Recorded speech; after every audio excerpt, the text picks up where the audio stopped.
Hello, this is William from Visual Components. In this video, I'm going to show you how to signal grasp and release actions in a robot. So in this case, I'm going to show you how to teach this robot to pick this cube and place it on this pallet. Now by default, signals 1 through 16 in a robot are predefined to perform grasp and release actions. To know more, just select the robot in the 3D world, go to the Component Properties panel, and notice there's a section down here called Actions Configuration. So if I expand this, I can now view and define the signal actions for the robot. So in this case, we're using an output signal of the robot. So notice I can set the output signal to do something when the value is true and something when it's false. So let's actually set the output to be one of those signals 1 through 16. So let's actually use signal 1. And notice the signal 1, when it's true, it will grasp, and when it's false, it will release. So if I scroll down just a bit, when the robot is signaling to grasp a component, it's going to use tool frame 1, and signals 1 through 16 use the first 16 tool frames in the robot, so you really don't have to configure this much. So when it's grasping a component, it will use the tool frame 1's coordinate system and look for a component within this detection volume space.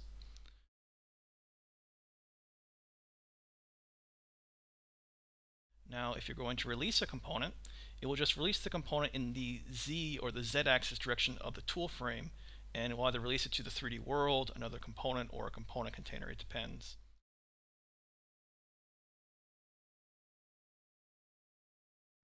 Now let's say you want to use a gripper that has its own tool frame with the robot. So in the 3D world, I can select this gripper, and I'll go and use the plug and play to connect that to the robot.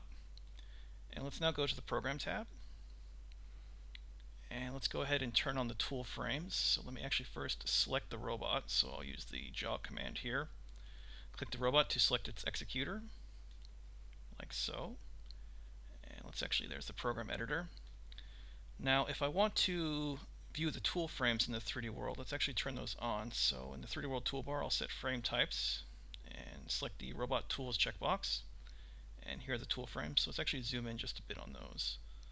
So let's zoom. So there are default the first 16 tool frames of the robot.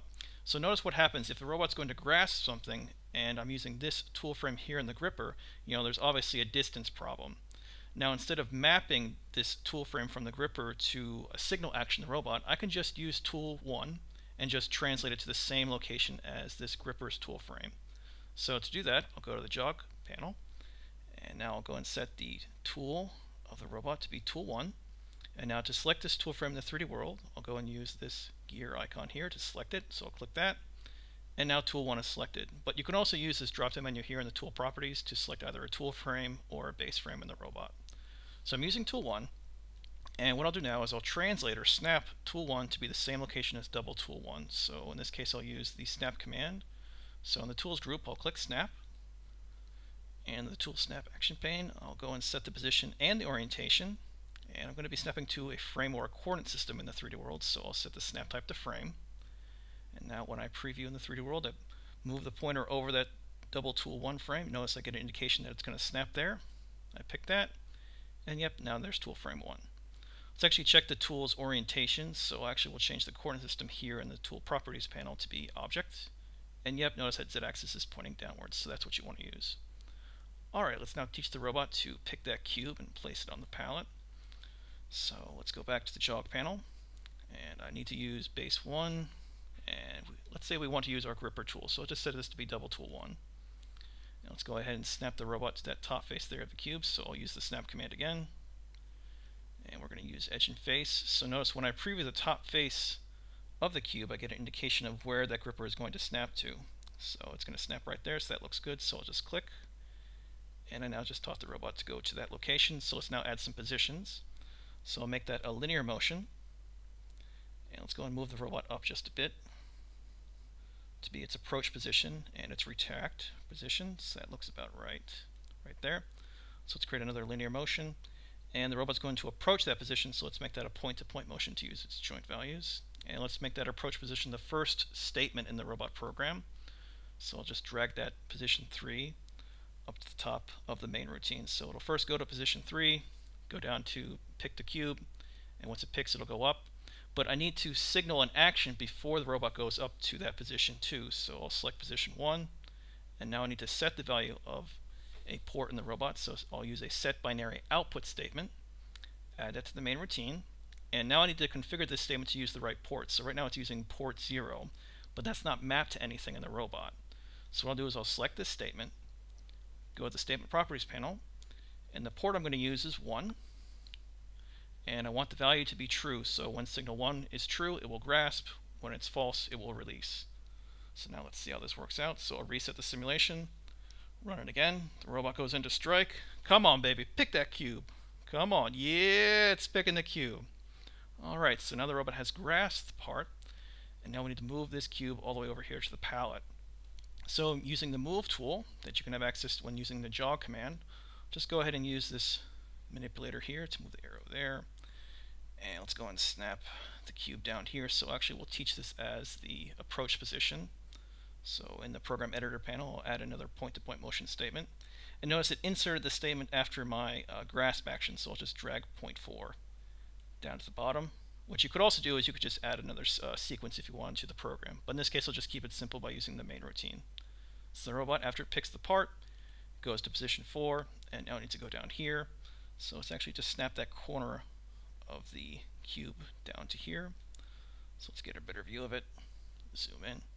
And let's use the snap tool again. So I'll go to the tools group, click snap, and let's go ahead and just snap it right down there.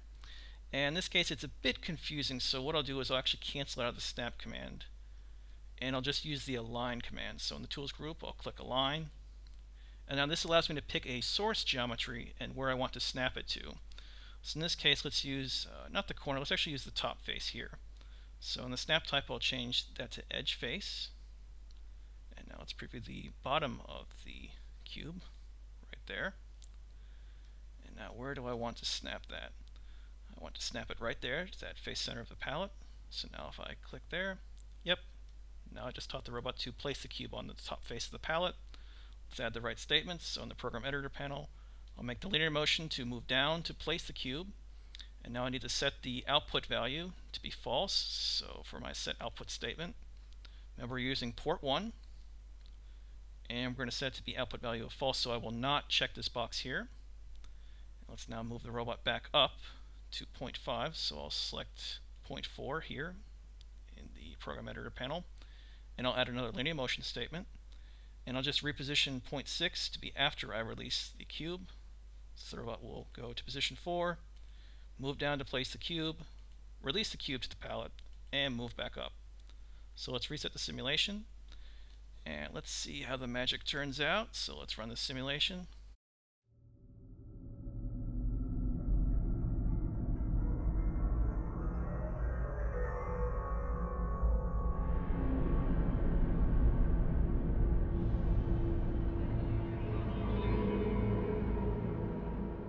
That concludes the video. If you have any more questions, please feel free to visit our forum at forum.visualcomponents.com.